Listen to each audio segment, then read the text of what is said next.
Welcome, everyone. My name is Randy Howell with Trader State of Mind, and I am delighted that you're here.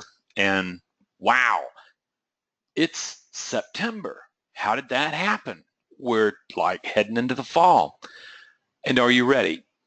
Okay, that's what I really want to do is we're going to be looking at invisible walls. You know, the kind that just keep popping up and holding you back from your trading potential. You know, we're going to have to really begin to say, what is trading? What does it take to become an effective trader? Well, you're going to be seeing something here that I hope you really take to heart, because this is one of the necessary things. It's one of the biggest things that are missing with traders, and they can't understand why. Before we get started, I just want to make sure is that I see my voice, but I just want to hear if you would just type in and say, yep, I can hear you, Randy. Just type in yes, or of course, if you can't hear me, you won't be putting in no, will you? Okay, we're good to go. Okay, as usual, I am going to hold questions toward the end. I find that I cover the material better, and people have more reasoned questions at the end. So, you ready? Okay. Ultimately, traders start out their trading journey as a quest of knowledge. They sit there and say, you know something, I am going to arm myself with this knowledge, and finally I'm going to come to the moment where I break down the walls, I climb the stairs to victory. And believing that knowledge will set them free, okay, that's the whole deal. But as they settle in for the long haul, what they discover is something different, that there are invisible walls that separate them from success, and they start going, well, what is this? Is this more knowledge? Do I need another teacher? Do I need another system? Do I need a whatever? And finally, after 2 or 3 years, what they discover is that the invisible walls don't go away no matter how much knowledge they have. And that success they're seeking is still elusive. How many times have you thought that success was right around the corner, that all you needed, just a little bit more, you almost had it, only to find that there's something you're not seeing in yourself, no less, that is the invisible wall between you and what you know you can be doing in trading. And it's kind of like going, I can't see it. I'm behind bars. I don't see the bars. If I only had one more insight, one more thing. And ultimately, what you really begin to discover is that truth is in the eye of the beholder. You're looking at a graphic where a number of blind people are examining an elephant. And because they're myopic in their vision, they can only see a little bit of that elephant. They come away with a very, very small understanding of what they're working with. Your beliefs and biases are blinding you and keeping you stuck in a way of seeing the world that keeps you stuck. Much like these people, the thing is that wouldn't it be great? You've heard that expression. You've heard that expression that, something, trade what you see, not what you feel. Well, the truth is you cannot see unless you're feeling something. Just like these blind people who are examining the elephant, they only perceive one small element of the elephant, and then they describe the elephant as if they're seeing the whole. That's what happens here. So what we really want to do is we want to start looking. What we realize is that we see through unconscious beliefs and biases. That's what gives form to your world. The only thing that you can trust that will give you really solid feedback about whether what you see or not is effective or not is your trading account. It will be brutal, but it will tell you point blank whether or not the beliefs that you're projecting upon the markets are in fact effective enough to extract capital out of those markets. That's what we're looking for. Otherwise, you've got an invisible wall staring you in the face and you don't see it. And truth is, you don't see those beliefs and biases, but you know they're there because of the sabotage of performance that keeps on happening. I'm almost there, but I keep sabotaging it. I keep sabotaging myself. I don't understand it. What am I not seeing? The truth is you're not seeing a lot, and you keep torpedoing yourself, just like in this example, the submarine and the torpedo. The problem is you don't see that you're doing it to yourself. We're going to take a look at that, and we're going to be able to start seeing what we haven't seen. For instance, right here, is this a duck or a rabbit? Why do you see what you see? Under the pressure of risk and uncertainty, struggling traders see a different world than elite traders. As a matter of fact, an elite trader may say, I actually had this guy say this to me, and says, Randy, I don't really, I trade blood. I trade, I see what other people are doing. I see what novices are doing. And I realize that it's easier to trade that blood than any other thing. That's more than technical analysis. But the truth is when I look at this particular graph, it constantly goes from rabbit to duck, and it totally confuses my mind. It wants to make something happen. It wants to see a black and white reality. But the truth is that it's ambiguous, and you begin to allow it to be ambiguous and you start seeing it flip through, then you notice the discomfort.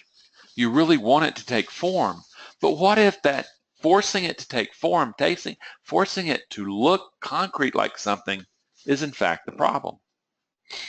Because ultimately, it's not the information that makes the difference. A lot of traders have great information. It's the observer of that information that makes the difference, particularly when old default emotional programs are triggered by risk.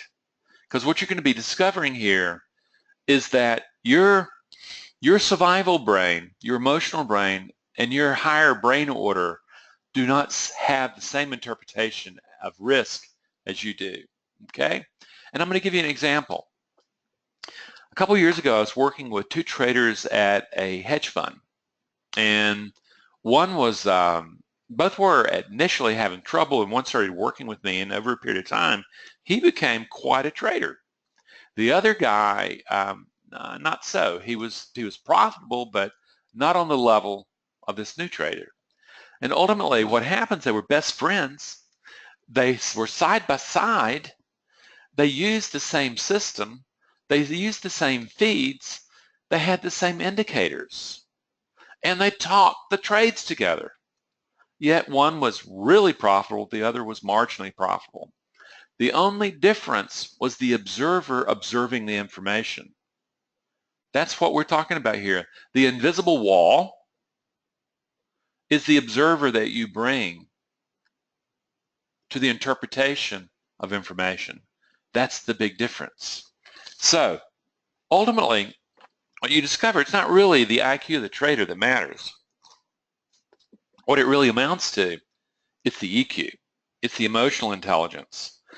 Traders ignore what their own trading account is telling them all the time. They just don't want to listen. They will ignore it all the way to the poorhouse.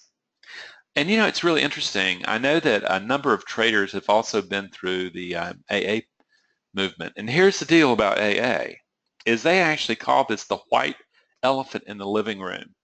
There's this big elephant in the living room of a family. And what they're doing is everybody's ignoring how tough it is to get around in that living room. They keep quiet, they make up lies, yet they're pretending not to see what's there.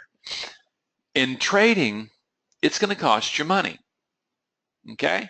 Your trading account is saying, if it's not performing well, it's telling you you're not seeing something you need to be seeing, and it's right in front of your face. And it's about the beliefs that you're bringing to manage uncertainty. That's the kicker. That's the kicker, friends. And ultimately,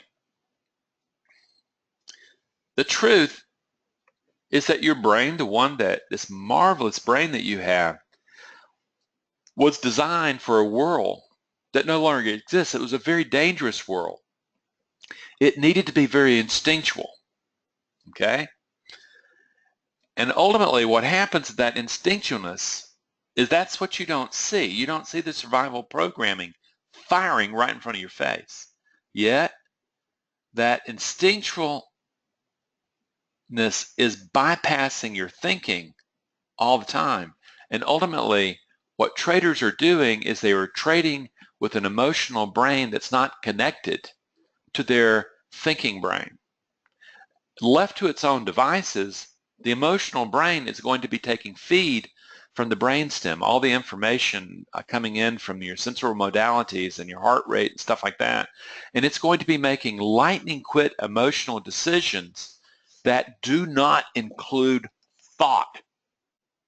Okay?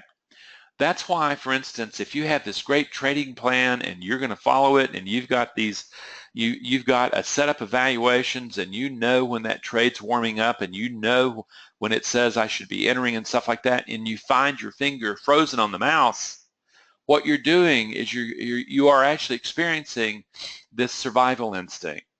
It is taken over without your awareness, without your thinking. Your thinking mind is still saying, what am I doing? What am I doing? Why can't I pull the trigger?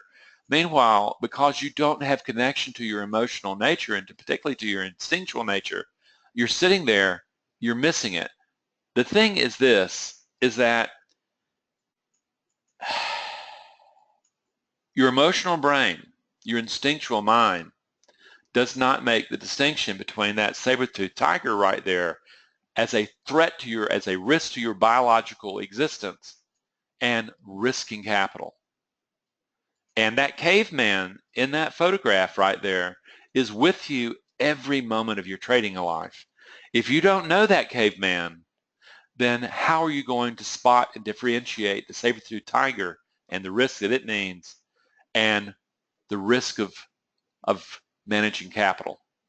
There you go, friends. That's it.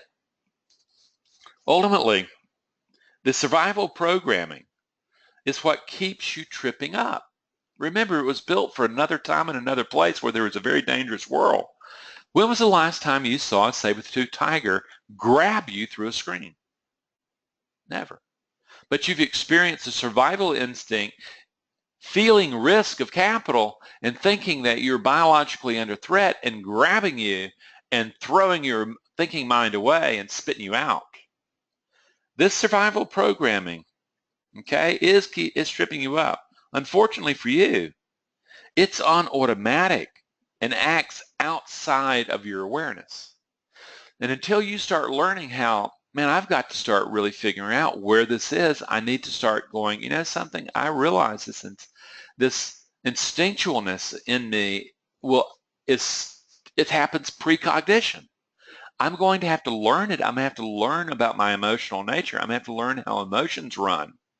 Otherwise, the unconscious mind with all that programming for survival, you know, fight, flight, freeze, submit, okay, all that, anger, attack, revenge trading, all that stuff takes over the mind in a heartbeat. Meanwhile, you're sitting there pretending it's not there. Meanwhile, caveman, you've ignored him and he's blown up. He's blown up your trading account. This is what we need to be looking at. So ultimately,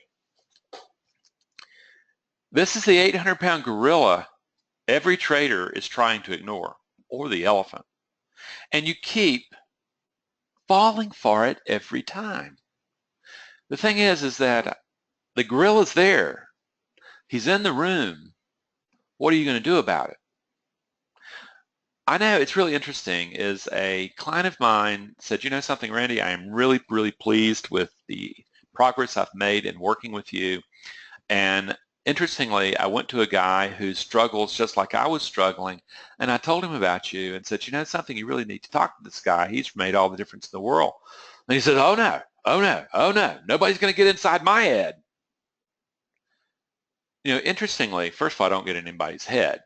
But what I want you to recognize, this guy actually chose to continue destructive trading patterns, survival patterns, rather than to change the comfort zone and to reach for a different plane. He wouldn't deal with the 800-pound gorilla in his midst. Why is it so important to you? Well, It's here. It's called, what you're looking at down at that in that graphic, when you're seeing fear, you're seeing brainstem. When you're seeing the amygdala and you're also looking at the limbic system, that's the emotional brain. What you notice is that there is a direct feed going from the information from the brainstem into the amygdala. The amygdala has already made decisions about fear-based content. It's already made decisions about risk as a biological phenomenon rather than as a capital risk. And notice is that the thinking brain hadn't even got involved yet. That's how clueless most traders are. If you want to maintain that, my hope, if you and want to make a small fortune in trading, is I hope you start with a large fortune, because ultimately you're not understanding what you're trading. You don't understand trading at all. You may have knowledge of trading, but you don't have the intimate knowing of trading that allows you to be able to manage emotion, to bring emotion to the head to create the mind that engages uncertainty. So you're looking at this and you realize that, without partnership, you're never going to learn to trade.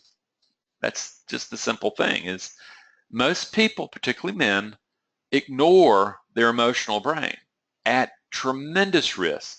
Before they got into trading, they could, and they got away with it. But when they got into trading, things really changed. Is that survival instinct kicked in because you could no longer control outcome, because you could never control the environment in trading. And for the perfectionist in you, is no matter how right you were about your decisions, you could still be wrong. It was all just probability. You are throwing the emotional brain for a loop, and you keep pushing it,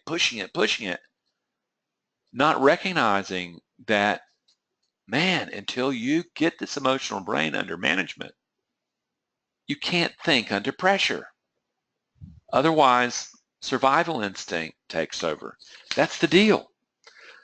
So there you go. And all these, ultimately this absolute manifesto against uncertainty. Your brain is so against uncertainty that it will prefer a reassuring lie to the truth to stay away from uncertainty. Understand, when uncertainty triggers, what follows is vulnerability. You feel it. You feel vulnerable, just like that caveman did facing that saber-toothed tiger. The moment that you feel vulnerability, you're experiencing discomfort. And we people in the 21st century have so gotten away from the experience of discomfort. The truth is you should be feeling uncomfortable. And you need to build a completely new relationship with discomfort. That's the whole deal. We don't know how to do that, and because of that, what triggers from discomfort is fear. Now we're into the biology of it, okay? Now we got biological threat. The moment fear triggers, guess what, friends? Survival instinct triggers, and all of a sudden, thinking mind is hijacked, and you're acting on impulse, you're acting on reactivity, you are literally reacting on default programming from 65 million years ago or 6-7 million years ago, depending on when you want to define mammalian into human. So you're looking at this going, no, this caveman is your partner. You're bringing him or her with you every day into your trading mind.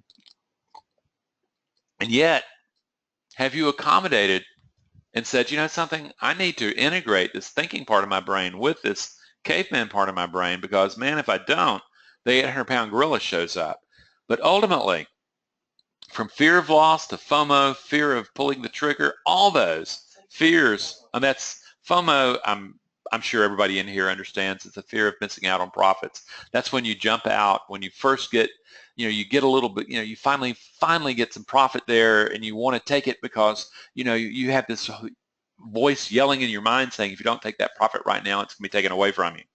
The thing is all this stuff, all these fears, psychological fears that we distinguish in trading, come down to an instinctual fear of the unknown. Hence, you need to control, okay? Control the environment. You don't want to experience the uncertainty of the unknown. You want to not lose. You want to be perfectionistic.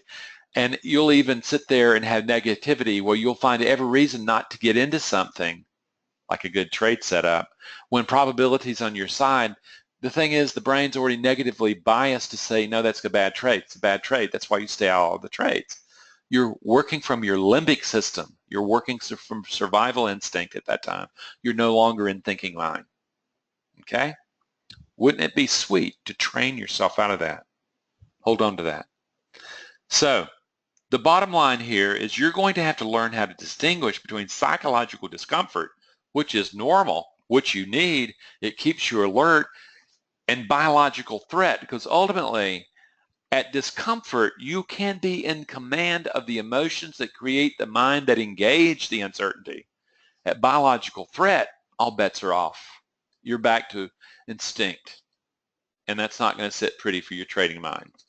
So, what we want to do here is say, you know something, to produce success in trading, this programming that you came stock with is going to have to be cracked, maybe even hacked, and reprogrammed, because the truth is, the default programming that you brought to the management of uncertainty is fear-based, okay? It did us a world of good, either fear or conquest-based. It did us a world of good. It made it a dominant species, but it was built on the assumption that we could control outcome. When we get to trading, suddenly we're no longer this big fish in a small pond that can live in the illusion of control. We get into the markets that are so vast that we literally become a little fish in a massive ocean, where we become face to face with the fact that we cannot control outcome. We cannot control the environment. The only thing that we can control is the mind that we bring to engage the uncertainty. And friend, that is what's not being taught. That is not what struggling traders bring to the game. This is a huge fix. This is a problem, okay? We know it needs to be reprogrammed. It's going to have to get hacked. You're going to have to begin to see it, and you're going to have to say, yeah, I'm going to have to reprogram this thing, man. This thing between discomfort and fear, man, I want to tell you something. That's bad default programming. Yes, it is. But if you were in a jungle 30,000 years ago, it'd be a great thing, okay? It's just that in the modern world, with all the lion, tigers, and bears gone, there is no danger like that. We need to be able to separate discomfort from fear, okay? You're going to have to do that yourself. It's not going to happen for you. It's not going to happen magically. You're not going to take some little weekend course and magically get past that, walk on coals, and master your fears. You're going to have to get down to the very programming and reprogram the sequence of what it's like to engage uncertainty, to engage vulnerability, to engage discomfort, so that it does not trigger to fear and then to instinct. You want to take that discomfort and you want to train it to open up to something I call concern. You better be concerned. You've got capital at risk. You need to be on your best game, but you don't need to be acting from fear. That's what all our courses teach. So ultimately, what you get very clearly is this, is that the survival instinct of the emotional brain does not work in trading and on thought. It works on default. It's default programming. And once triggered, it just simply, encountering uncertainty, it simply bypasses thinking. You experience this every day when you kind of go nuts when you finally see that, oh my God, I'm committed to the trade, order filled. And you're sitting there and your heart starts racing and stuff like that. And you start, oh my God. And the trade starts going all sorts of places. It goes against you. It goes for you. Whiplashes around. You are now triggered to fight flight, man. You're toast. You have to be able to manage that so that that discomfort of uncertainty does not hit fear, biological threat. You have to manage it so you stay concerned, but you stay cool, focused, ready. You don't do that naturally. You have to reprogram that, friends. Okay? So ultimately, we know that. We know that hurricane can happen, and ultimately, you bring monkey mind and thinking mind together to trading every day until you can master the reactivity of the monkey mind. What you're going to get is a bunch of claiming things exactly when you don't need it. You have to have a real chance, okay?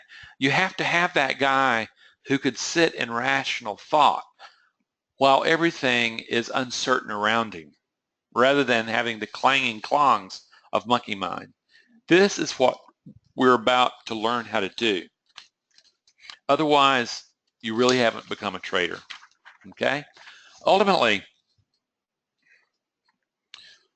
what used to be a very successful program for survival in a dangerous world is now a liability in the world of probability of trading. Safety has to take on new meaning. There is risk, but it is not biological. Your brain, your mind has created a comfort zone. Its job is to keep you safe. Its job is to keep you alive another day so that you can breed into the population and perpetuate the species. It did a wonderful job, but the thing is that it was not built for the trading world. Two completely different animals. The trading world is built on a model of probability. Risk has to be seen as part of opportunity. You know, to the caveman that was in front of that saber-toothed tiger, risk did not look like opportunity. It looked like 6-inch incisor teeth staring you down. So first of all, we got this bubble we have to pop, okay? And we're going to have to learn to bring new meaning to discomfort, okay? And ultimately, this is where it gets really interesting. If you have ever wondered why such a smart person like you is having so much trouble duplicating success in trading, you now know. That's what we've been over. What you're about to see is how you can learn to master this problem. Literally what we want to do now, and this is something, what we're about to see are skills that we teach in both our group course and our individual course. What you're going to see is how to rewire the brain and reprogram the mind for probability-based thinking, okay? The very first thing is you're going to have to understand that emotion and uncertainty are not optional. You're going to learn to work well with your emotional nature. You're going to have to understand it very differently than you do now. And you're going to have to be able to use emotions, not deny them. They're there for a purpose. They're neither good nor bad. They have survival value.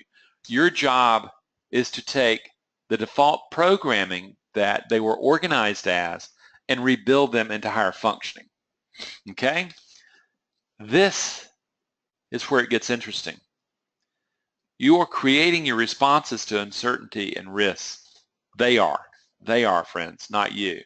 This is what has to be reprogrammed. The second, that's the knowledge that you need of emotional intelligence, okay? The second necessary skill is emotional regulation. All thinking is emotional state dependent, friends. There's no way around that. There's no thought outside of emotion. Literally, the emotional state, thought arises from that emotional state. You know what? You've experienced that. You know what fearful thinking is. You know what it's like not to be able to get in a trade, and you think of all sorts of good reasons based on your fear, okay? Or when you've gotten lustful, you've been thinking, oh God, I'm going to get into this thing. I'm going to clean up. You have too much testosterone and dopamine running around in you, and what you do is you're no longer managing risk and reward well, and suddenly you're thinking about how the good times are going to roll on forever. That's emotional state dependent thinking. Both those states are horrible states to choose to bring to trading to manage uncertainty. So this is the first order of business, is to regulate emotions to get to this place where we can do this. So you're going to have to regulate the emotions. How are you going to do that? Well, friends, I want to tell you something. If a gorilla can learn diaphragmatic breathing and cooling himself down, so can your inner caveman. Okay? Breathing and muscle tension are part of emotional arousal. Most traders ignore the growth of emotion until it's overwhelmed them. And our courses, what we often do is we start saying, okay, when did you start noticing the emotion? And they'll give me a point in time somewhere in the trade process. Okay, let's just pick a point when the trade becomes profitable.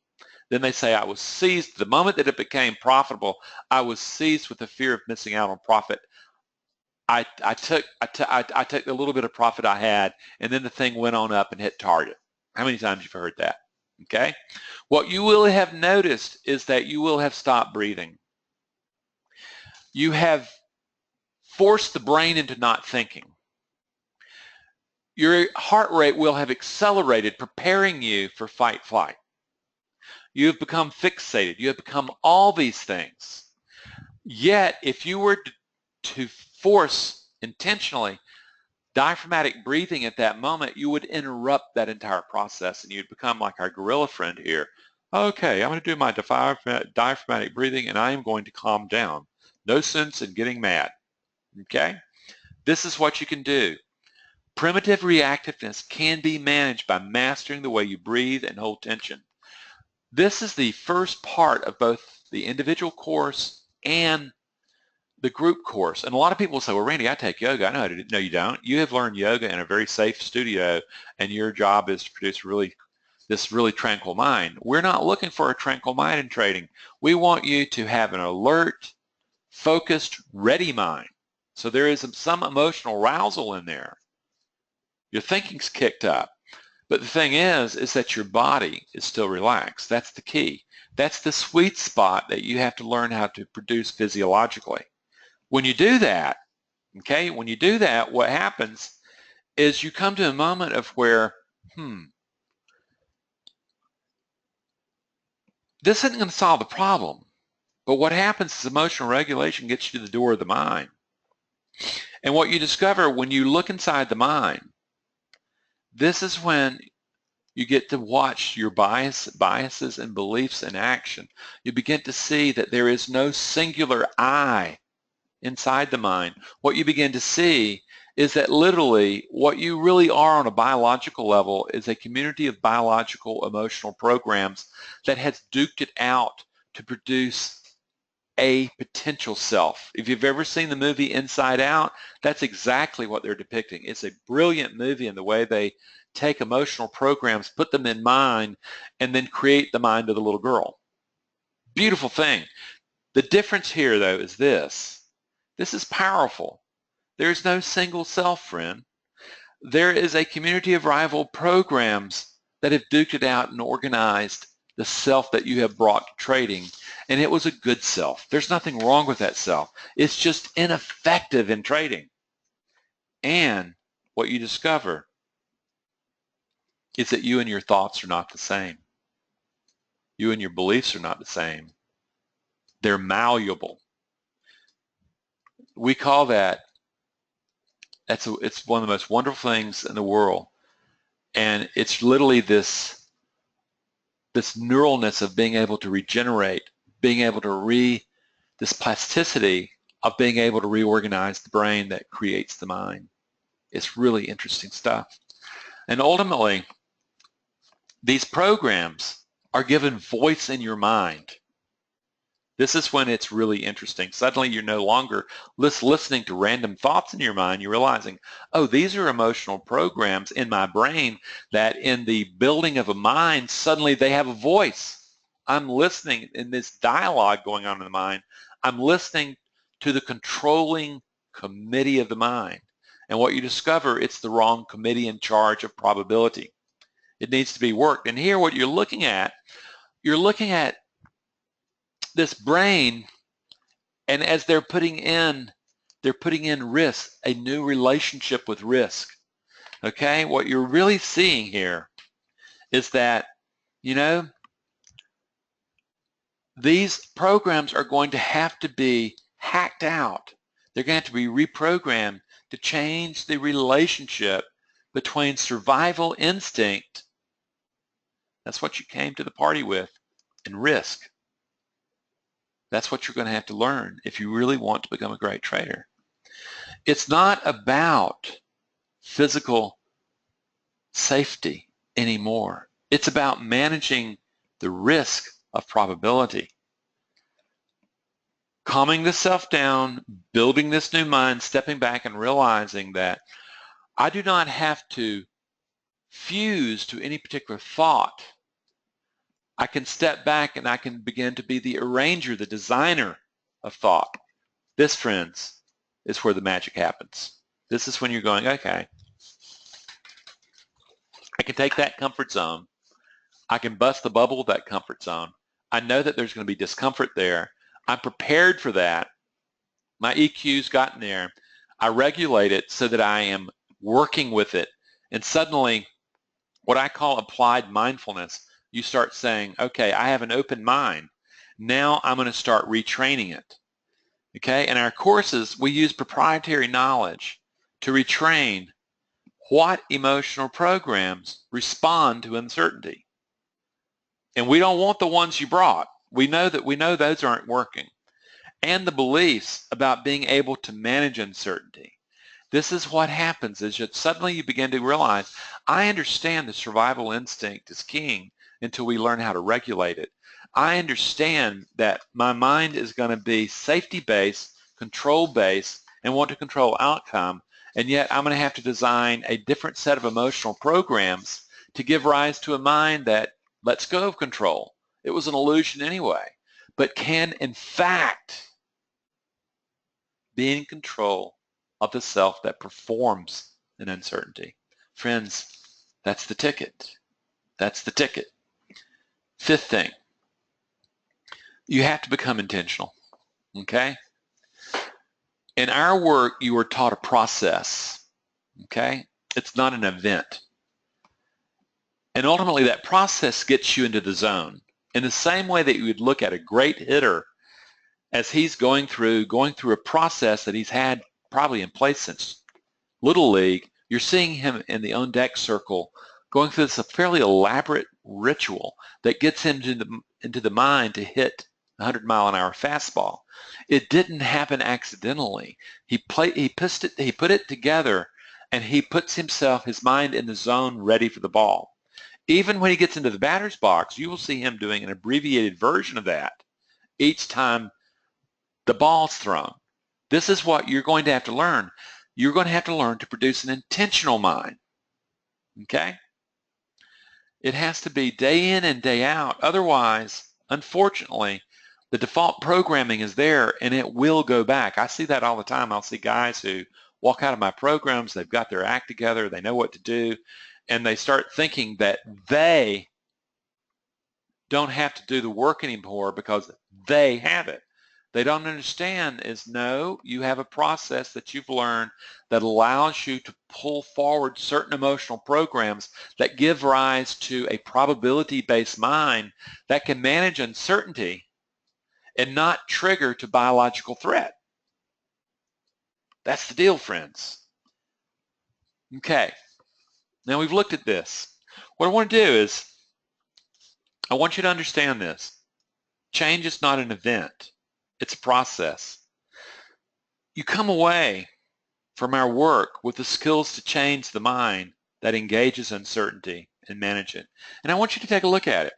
It's pretty simple. It's actually very deceptively simple, okay? The very first thing is you develop an understanding of the brain and the emotions that really kind of go, wow, I had no idea. There's no freedom from emotions. There is freedom of emotions.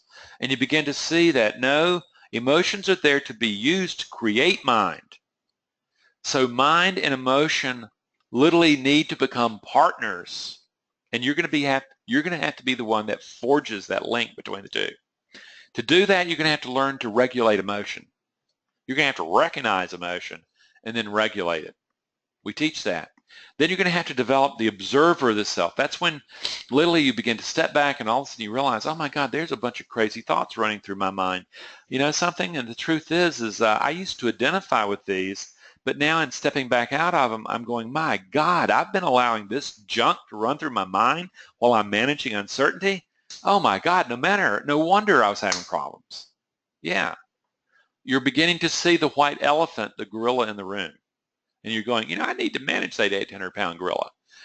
Then, after developing the observer of the self, you start saying, okay, it's what I call applied mindfulness. You start learning to use the brain's emotional programs to create a very different mind for probability management.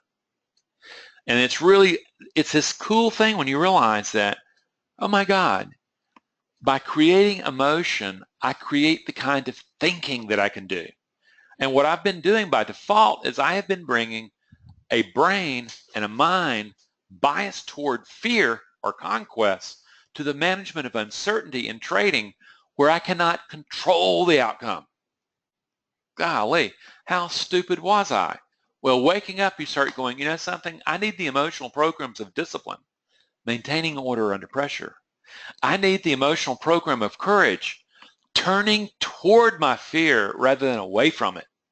My God, turning away from it just gives it all the opportunity to sabotage you. Turning toward it, you know what you're fighting. I need self-compassion. Compassion, friend, is the antidote to fear. Until you bring fear in line with compassion, the survival instinct is still going to trigger and take over. When you apply the compassion, you cool yourself down. And if you don't believe this, let me ask you a question. For all those of you out there who like to beat themselves up when they make a mistake, has it ever helped? No. It digs the problem deeper. If you apply compassion to that amygdala, what I call the orphan, calms down and it becomes teachable. That's what most traders don't ever learn, and it's why they blow up their capital. But even no matter, when you finally get this together, you're able to trade from what I call impartial mind. It's no longer bled by fear. It has discipline, it has courage, it has self-soothing. That is bringing to the management of uncertainty. That is a perfect mind for managing probability. It wouldn't have been very good back in the jungle, but it's great. Wherein all the lions, tigers, and bears are gone, and you have a trading mind based on probability. It's perfect for that. The last thing, probability, is that intentionality, is that what you basically learn is you cannot depend on the mind that you bring to trading from your past to be successful. What you have to do is you have to become intentional about the mind that you bring to manage uncertainty. I have guys, when they're finally working with me and they come to a moment of where if they cannot get into the zone, okay, and you learn how to get in the zone. Until you're in the zone, you don't trade. Trading is far too tough of a task without the mind tuned to exactly what it's supposed to be. So you become intentional, just like that baseball player. And the last thing is you develop vigilance, because you realize that this is not you. This is a process that has allowed you to organize a set of emotions to create the mind that engages uncertainty. You're no longer in control of outcome. You're in control of the self that trades. That is what gives you the edge, friends. That is what gives you the edge. And it's what's missing in the vast majority of traders' repertoire of trading. They've got the knowledge, but they'll never really become successful traders because they don't have the emotional intelligence to use that knowledge in the emotional environment of risk that's found in trading, friends. It's really up to you. Okay? So now we've looked at this, and what we really begin to recognize, to stay the same, to say, Randy, this is really interesting stuff, but you know something? I think I'm going to spend a couple more years throwing down more and more money at uncertainty and doing the same stupid things over and over again. The truth is that change requires courage. It requires looking at yourself and saying, you know something, this isn't working. What I'm hearing with this guy say is that there is a way that I can build a mind that works with probability. Yes, there is. Okay? You have to decide that. It's not easy. You're going to have to work. You know, your brain was not programmed for probability management. It was programmed for instinctual survival. That's what it was built to do. You're going to have to overwrite. You're actually going to have to hack and crash that program and rebuild a new one to be able to trade the way you need to be able to trade. It can be done. We can teach you. So tell me something. How do you become that change? Well, it's pretty easy, actually. Okay? Is a lot of you, when you're first getting to know my work, I thoroughly encourage that you look at all my free stuff. Lots and lots of videos. I have 80 videos on YouTube. You can go to my website and start from there. I have articles upon articles upon articles. Okay? Lots of mental stuff to chew on, okay? And then I've got books, I've got guided meditations, I've got all that stuff that people who are timid and just, I don't know, geez, what if he gets inside my head? I don't care about your head. I care about your performance, okay?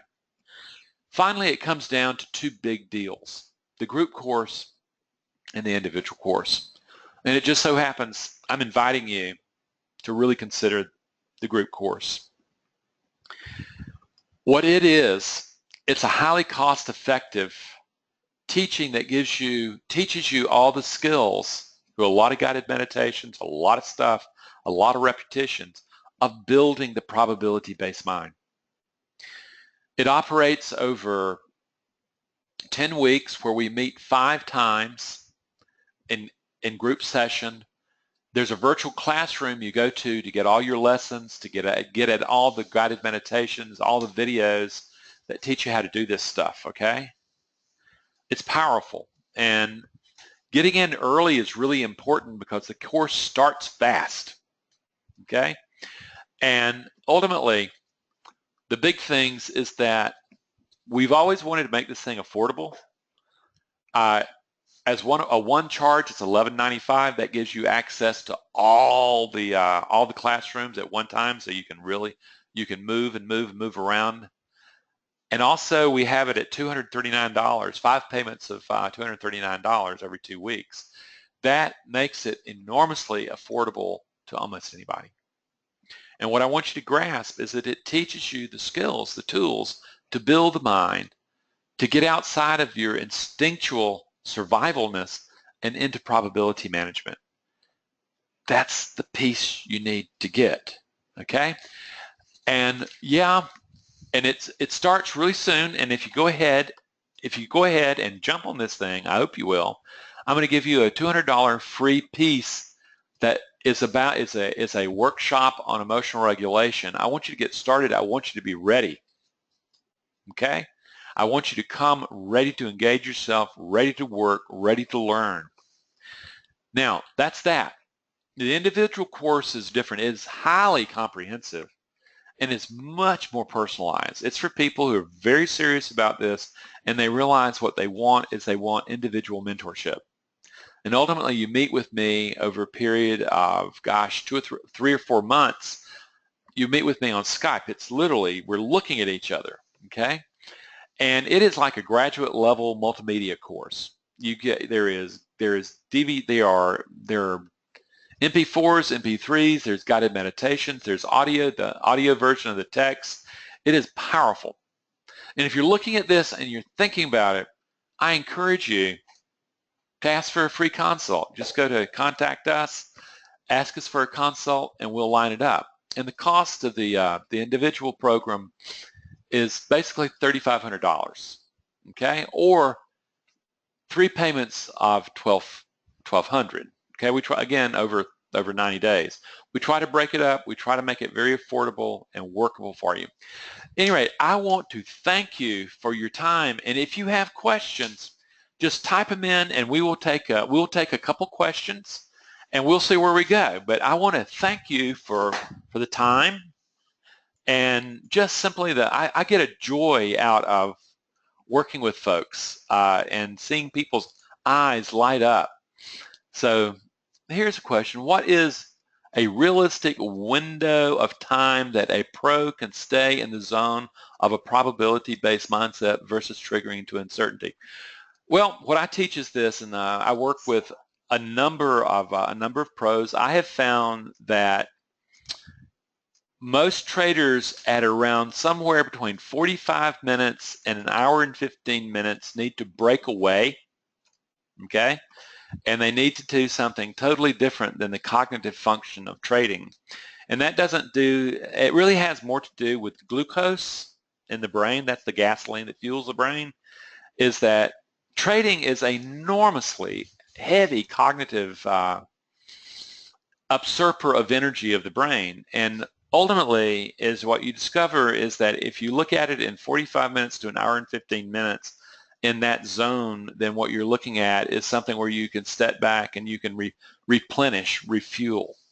The other thing is that you need to check in on yourself numbers of times. I have guys who will literally they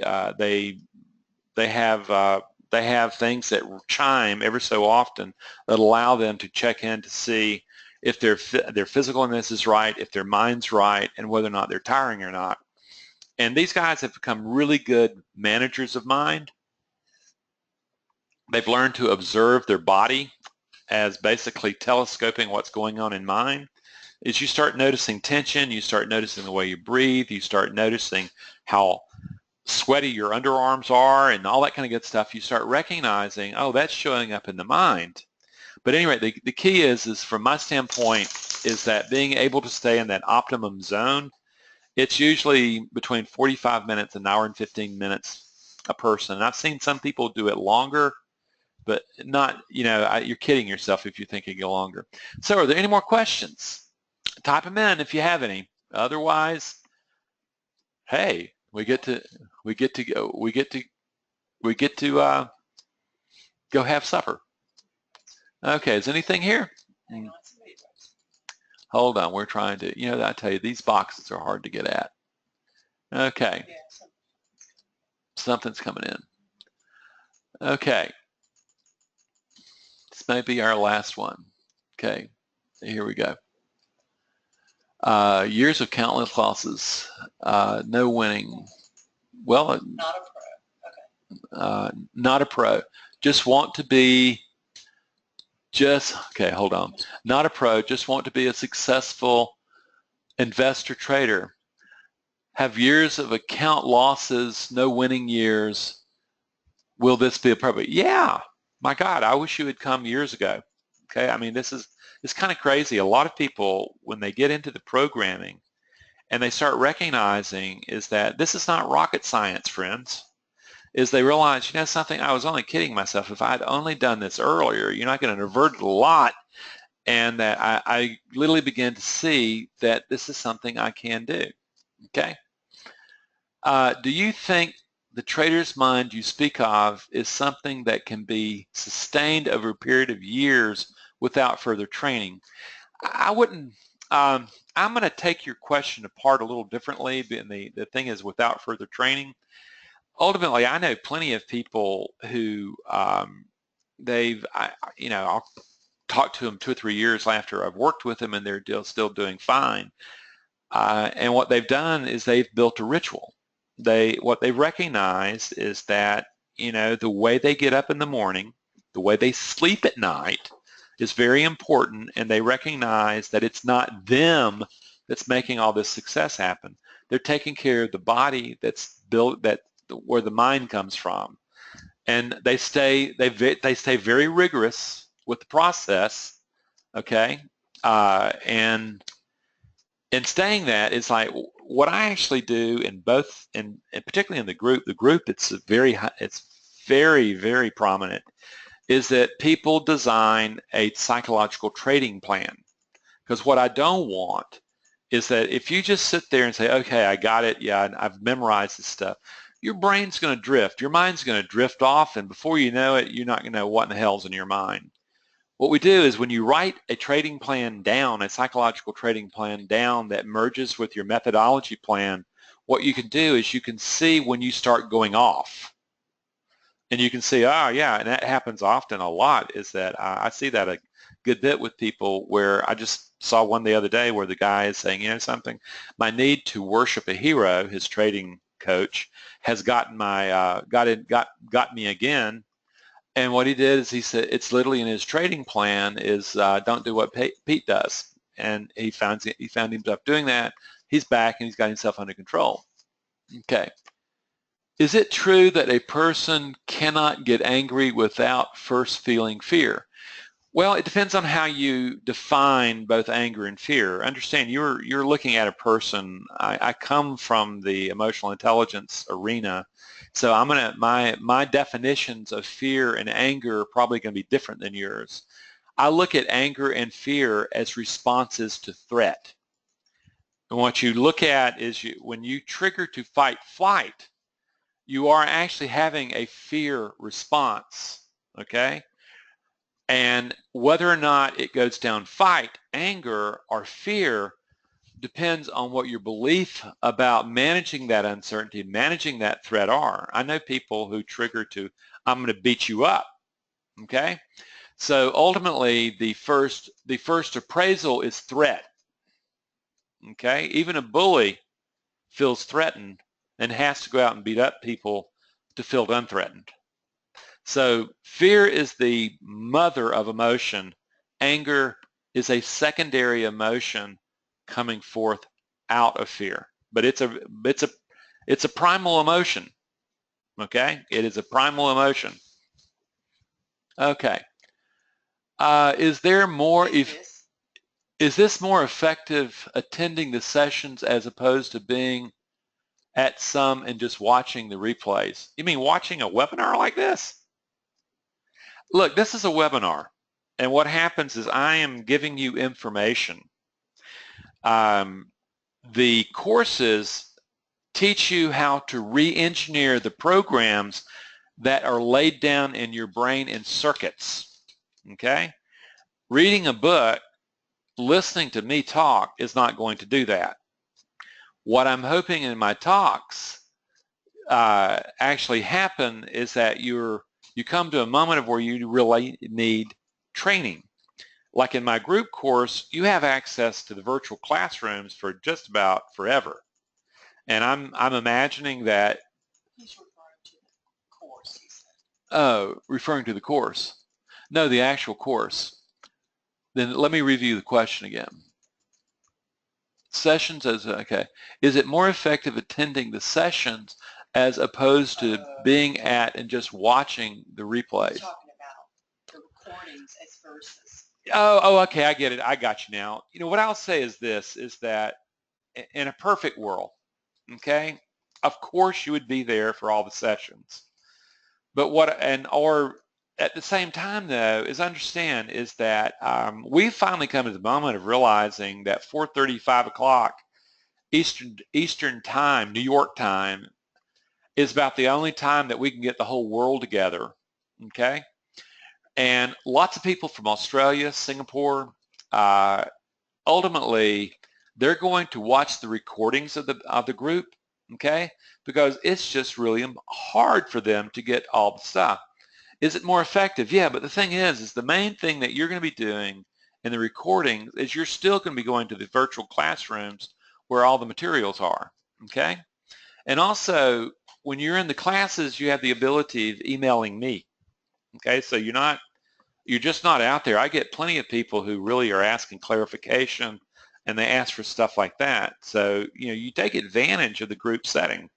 But yeah, in a perfect world, it'd be nice for you to be there. But what I also know is I get plenty of people that actually take the group course as self-study, and they take the group course as self-study because they get the recordings in the group, whereas in the self-study they don't. And when we have an active class, the recordings are really dynamic because I'm getting questions and observations out of all the clients, and it just makes all the difference in the world. I hate sitting there talking when I know that there's perfectly good questions and this is really difficult material. So anyway, I hope that answers your question a lot better. Okay, this is Scott. With risk aversion being a natural way of being vigilant, is Vigilance. okay, let me read this again. Okay, with risk aversion being a natural way of being, oh, okay, of being, yeah, okay. Vigilance is a lifelong necessity in order to prosper in life and trading. Okay, and by the way, that's Scott DeMars. He's a fellow who's been through our group, and he's here tonight. And he's a wonderful, if you know Scott, I love to see his writing.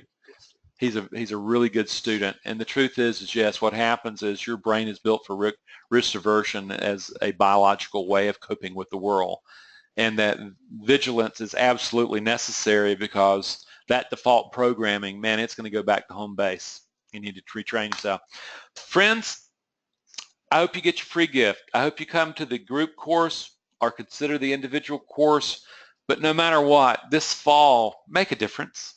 Make a difference and realize that, I can continue doing the same stupid stuff over and over again. Or I can start really realizing that I need to learn to manage myself emotionally and get a hold of my instinctual nature so that it doesn't keep killing me. If I can help you, I want to, friends. It's fun. Take advantage of this stuff. I hope to see you in the group course. I hope to see you around, whatever. No matter what, my hope for you is prosperity. With that, I wish you well, and I'll see you next time. Good night.